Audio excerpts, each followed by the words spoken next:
भूकंपाच्या पार्श्वभूमीवर प्रशासन सतर्क.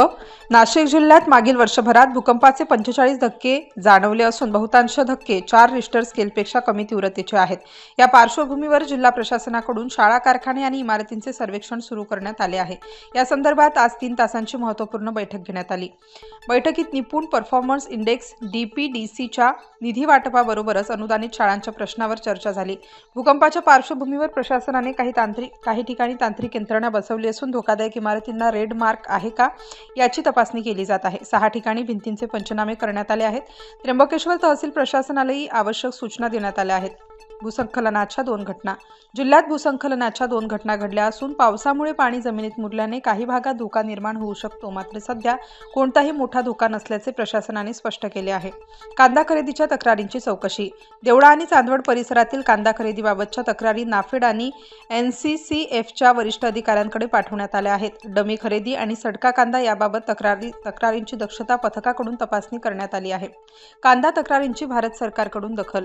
महानिर्देशकांनी पाहणी करून तक्रारींची नोंद घेतली असून पुढील कारवाई केंद्र सरकारच्या संबंधित यंत्रणांकडून केली जात आहे. हर घर तिरंगा मोहिमेत सहभागी व्हा.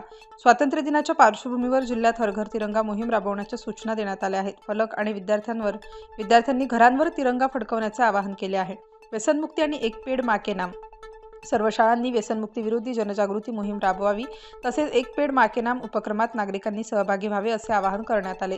15 ऑगस्टपर्यंत पॉश कमिटी स्थापन करण्याचे आवाहन. ज्या आस्थापनांनी अद्याप पॉश कमिटी स्थापन केलेली नाही त्यांनी 15 ऑगस्टपर्यंत समिती स्थापन करावी अशा सूचना देण्यात आल्या आहेत. जिल्ह्यात आतापर्यंत सुमारे 15,000 पॉश कमिट्या स्थापन झाल्याची माहिती देण्यात आली आहे. विषय आहे की आपल्या भूकंपाच्या संदर्भात नाशिक जिल्ह्यामध्ये आपल्याला माहिती आहे की मागच्या 1 महिन्यामध्ये सुमारे 45 घटना भूकंपाची झालेली आहे. या सगळे लो इंटेन्सिटी भूकंप आहे, म्हणजे सगळे 4 रिक्टर स्केलचे खाली आहे आणि 2.5 ते 4 या रेंजमध्ये 2.6 to 4.1 या रेंजमध्ये या भूकंपचे झटके जाणवले. याची एकच ठिकाणी स्वॉर्म ऑफ अर्थक्वेक्स आपण म्हणतो, एकच ठिकाणी त्यांची एपिसेंटर आहे आणि त्या एपिसेंटर रेंजमध्ये एकच फॉल्ट जो आहे, जो आपण क्रस्टल फॉल्ट म्हणतो, इंट्रा कॉन्टिनेंटल फॉल्ट, त्या ठिकाणी भूकंप झालेले. त्या ठिकाणी सेस्मिओग्राफ मिनिस्ट्री ऑफ अर्थ सायन्सेसने त्या ठिकाणी बसवलेला पण आहे.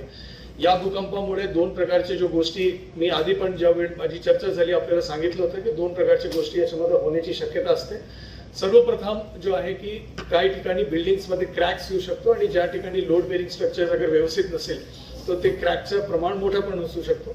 तो भूकंप झाल्यानंतर प्रत्येक ग्रामपंचायत, नगरपालिका, महानगरपालिकेला आपण सूचना दिलेली आहे की त्यांनी सगळे बिल्डिंगच्या विशेषतः जो रेड मार्क आणि धोकादायक इमारती आहेत त्यांचे सर्वेक्षण करून घ्यावा, निरीक्षण करून घ्यावं, जेणेकरून त्याची ऑक्युपन्सी ठेवता येतो की नाही ठेवता येतो त्याच्याबद्दल निर्णय स्थानिक स्तरावर आणि जो याच्यामध्ये सक्षम प्राधिकारी आहे, डेव्हलपमेंट अथॉरिटी आहे, ते त्याच्याबद्दल घेऊ शकतो. तो एक झाला.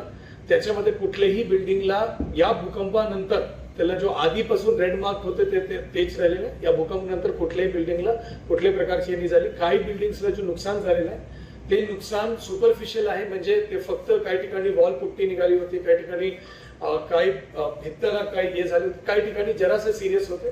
त्याची एक व्यवस्थित पंचनामा करून त्याच्यामध्ये अगर ते SDMA आणि NDMAच्या गाईडलाईन्स प्रमाणे कुठल्या प्रकारचे नुकसान भरपाईसाठी पात्र असेल तर त्याचा प्रस्ताव तयार करण्यासाठी स्थानिक प्रशासन म्हणजे तहसील कार्यालयाला सूचना. स्टार न्यूजसाठी मोहसिन पठाण, नाशिक.